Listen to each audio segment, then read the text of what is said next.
টেকনাফ থেকে তেতুলিয়া পর্যন্ত গোটা বাংলাদেশের সীমান্তে প্রয়োজনে ছাত্র জনতা তোমরা পাহারাদারি বসাও, চেকপোস্ট বসাও, কোন খুনি যেন পালিয়ে যেতে না পারে।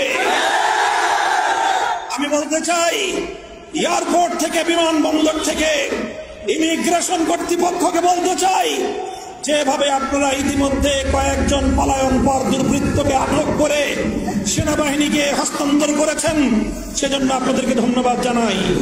আগামী দিনের জন্য সতর্ক করি, কোন দুর্বৃত্ত যেন আমাদের শাহজালাল বিমানবন্দর ব্যবহার করে ওখান থেকে পালিয়ে গিয়ে সে যেন এই খুনের বিচারকে বাধাগ্রস্ত করতে না পারে, সে ব্যাপারে আগামী দিনে আপনারা সোচ্চার থাকবেন ইনশাআল্লাহ। সংগ্রামী সাথী ও বন্ধুগণ, এভাবে হেফাজতে ইসলাম বাংলাদেশ জাতি এবং মিল্লাতের প্রতিটি দুর্যোগে জাতীয় নেতৃত্বের দায়িত্ব কাঁধে তুলে নিয়েছে। আজ বাংলাদেশের মানুষের জান, মাল, ইজ্জত, নিরাপত্তা প্রতিষ্ঠায়, দেশের স্বাধীনতা রক্ষায় হেফাজতে ইসলামের ঐতিহাসিক ভূমিকা ইনশাআল্লাহ দেশের দেশপ্রেমিক সশস্ত্র বাহিনী এবং আগামী দিনের সরকারকে আমরা সহযোগিতা করব।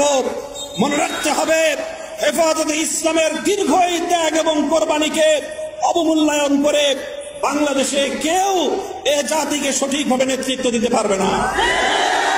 সুতরাং হেফাজতের নেতা কর্মীদের শত শত নিরীহ এই আলেম ওলামাদের রক্তের সঙ্গে যেন গাদ্দারি না করা হয়, সেজন্য আমি বঙ্গভবনকে সজাগ থাকার উদাত্ত আহ্বান জানাচ্ছি।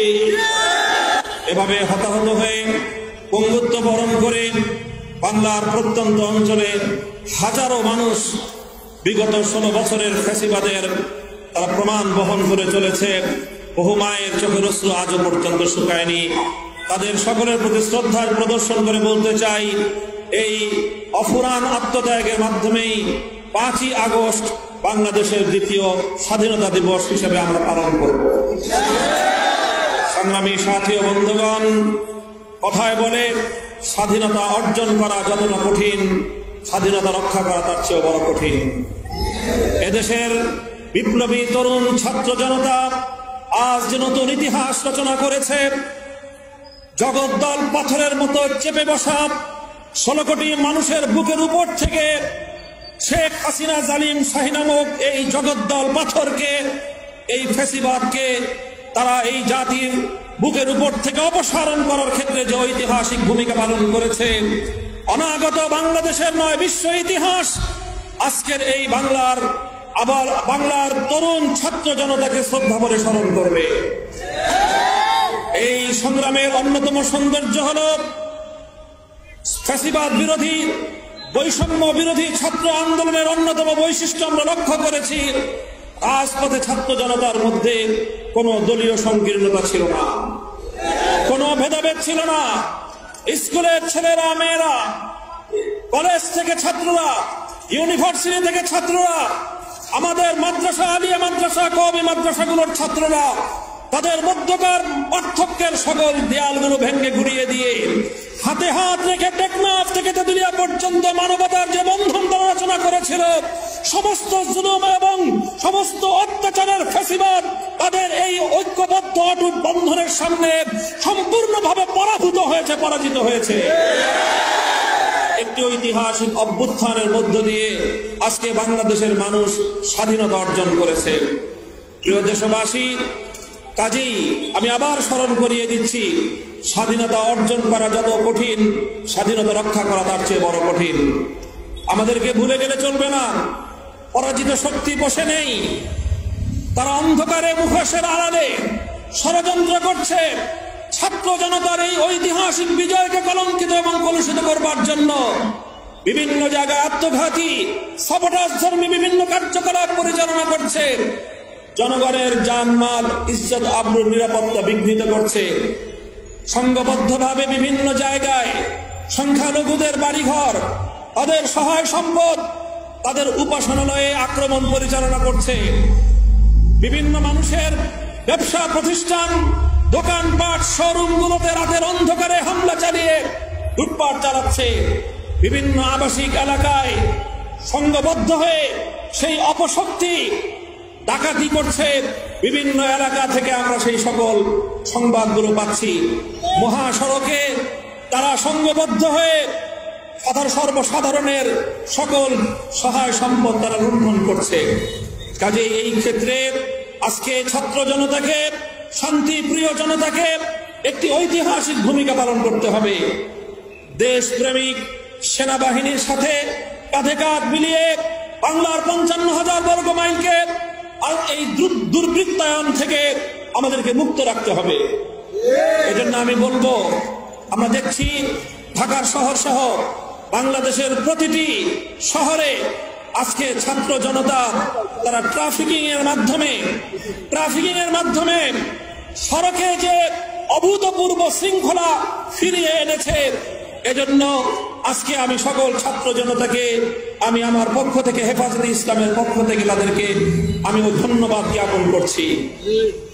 শুধু সড়কে শৃঙ্খলা প্রতিষ্ঠার মাধ্যমেই আমাদের দায়িত্ব ক্ষান্ত হবে না।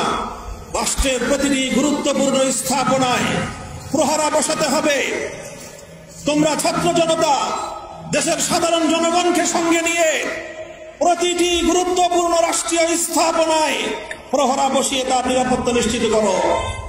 গণভবন, সংসদ ভবন, প্রধানমন্ত্রীর কার্যালয় সহ যেই সকল জায়গাগুলো ফ্যাসিবাদ দখল করে রেখেছিল, ফ্যাসিবাদের দখল থেকে মুক্ত রাষ্ট্রীয় সেই সকল স্থাপনাগুলোর নিরাপত্তা এবং তার সৌন্দর্য আমাদেরকে আবার ফিরিয়ে আনতে হবে।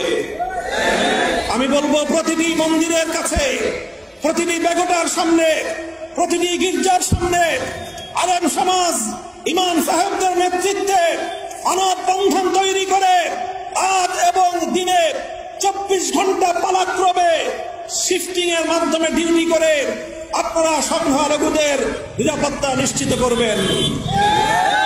প্রতিটি মার্কেটে যদি মার্কেট কর্তৃপক্ষ, দোকানদার মালিক ভাইয়েরা তারা যদি না পারেন, তাদের পক্ষে যদি সম্ভব না হয়, মাদ্রাসার ছাত্রদেরকে বিশেষভাবে বলবো, সকল স্টুডেন্টদেরকে আমি বলবো, তোমরা প্রতিটি মার্কেটে নিরাপত্তা দেওয়ার জন্য বিশেষ পরিকল্পনা গ্রহণ করবে। প্রতিটি মার্কেটে সারা রাত পাহারা দিয়ে দুর্বৃত্ত এবং ডাকাতদের হাত থেকে এবং সাবোটাজকারী পরাজিত শক্তির আক্রমণ থেকে আমাদের ব্যবসায়ী ভাইদের জান মাল এবং তাদের সম্পদের নিরাপত্তা নিশ্চিত করতে হবে। প্রতিটি আবাসিক এলাকায় পালাক্রমে ছোট ছোট গ্রুপ করে পালাক্রমে সারা রাত প্রয়োজনে পাহারাদারি করে দুর্বৃত্ত এবং ডাকাতদের হাত থেকে দেশের মানুষের জানমালের নিরাপত্তা নিশ্চিত করতে হবে। ঠিক তেমনি ভাবে গোটা বাংলাদেশের প্রতিটি জায়গায়, রাস্তায় রাস্তায়, প্রয়োজনে গুরুত্বপূর্ণ সড়কগুলোতে, মহাসড়কের পাশে যে সকল মাদ্রাসাগুলো রয়েছে, আমি হেফাজতে ইসলামের পক্ষ থেকে বাংলাদেশের প্রতিটি মাদ্রাসার দায়িত্বশীলদের প্রতি উদাত্ত আহ্বান জানাবো। গোটা বাংলাদেশের সমস্ত মহাসড়কগুলো আলহামদুলিল্লাহ আমাদের বাংলাদেশের বিভিন্ন মাদ্রাসার স্থাপনার দ্বারা সুসজ্জিত রয়েছে। আপনারা ওই সকল মহাসড়কে মাদ্রাসার ছাত্র এবং শিক্ষকরা পালাক্রমে রাতে মহাসড়কে অবস্থান করে পাহারাদারি করবেন, যেন মহাসড়কে আর কোনো একটি ডাকাতির ঘটনা সংঘটিত হতে না পারে। সেই সঙ্গে লক্ষ্য রাখবেন, গণহত্যার সঙ্গে যারা জড়িত, শাপলা চত্বরে এই যে সেনাবাহিনীর বরখাস্ত কলঙ্কিত কর্মকর্তা জিয়াউল আহসান সহ যারা বিভিন্ন রাষ্ট্রীয় দায়িত্বে থাকার অপসুযোগ নিয়ে শাপলা চত্বরে আমার ভাইদেরকে হত্যা করেছিল, আমার ভাইয়ের রক্তে যারা শাপলা চত্বরকে রঞ্জিত করেছিল, 2021 সালে যারা গুলি করে আমাদেরকে হত্যা করে বাংলার মাটির, বাংলাদেশের স্বাধীনতার সুবর্ণ জয়ন্তীকে যারা কলঙ্কিত করেছিল, এরপরে চলমান বৈষম্য বিরোধী ছাত্র আন্দোলনে গুলি চালিয়ে যারা প্রায় 5 শতাধিক বাংলার আবাল বৃদ্ধ বনিতা শিশু নারী পুরুষকে হত্যা করে বাংলাদেশকে আজকে একটি মৃত্যুপুরীতে পরিণত করেছে, এই সকল হত্যাকাণ্ডগুলোর সঙ্গে যারা জড়িত মনোযোগ সহকারে শুনেন, এই সকল হত্যাকাণ্ডগুলোর সঙ্গে যারা জড়িত, সে প্রশাসনিক কর্মকর্তা হোক অথবা যেই হোক, তারা কেউ যেন বাংলাদেশ থেকে পালিয়ে যেতে না পারে। টেকনাফ থেকে তেতুলিয়া পর্যন্ত গোটা বাংলাদেশের সীমান্তে প্রয়োজনে ছাত্র জনতা তোমরা পাহারাদারি বসাও, চেকপোস্ট বসাও, কোন খুনি যেন পালিয়ে যেতে না পারে। আমি বলতে চাই, এয়ারপোর্ট থেকে, বিমানবন্দর থেকে, ইমিগ্রেশন কর্তৃপক্ষকে বলতে চাই, যেভাবে আপনারা ইতিমধ্যে কয়েকজন পলায়ন পর দুর্বৃত্তকে আটক করে সেনাবাহিনীকে হস্তান্তর করেছেন, সেজন্য আপনাদেরকে ধন্যবাদ জানাই। আগামী দিনের জন্য সতর্ক করি, কোন দুর্বৃত্ত যেন আমাদের শাহজালাল বিমানবন্দর ব্যবহার করে ওখান থেকে পালিয়ে গিয়ে সে যেন এই খুনের বিচারকে বাধাগ্রস্ত করতে না পারে, সে ব্যাপারে আগামী দিন আপনারা সোচ্চার থাকবেন ইনশাআল্লাহ। সংগ্রামী সাথী ও বন্ধুগণ, এভাবে হেফাজতে ইসলাম বাংলাদেশ জাতি এবং মিল্লাতের প্রতিটি দুর্যোগে জাতীয় নেতৃত্বের দায়িত্ব কাঁধে তুলে নিয়েছে।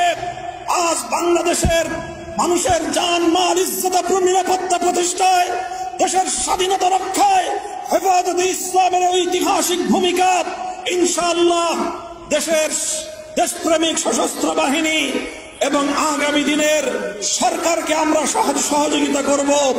মনে রাখতে হবে, হেফাজতে ইসলামের দীর্ঘ এই ত্যাগ এবং কোরবানিকে অবমূল্যায়ন করে বাংলাদেশে কেউ এ জাতিকে সঠিকভাবে নেতৃত্ব দিতে পারবে না।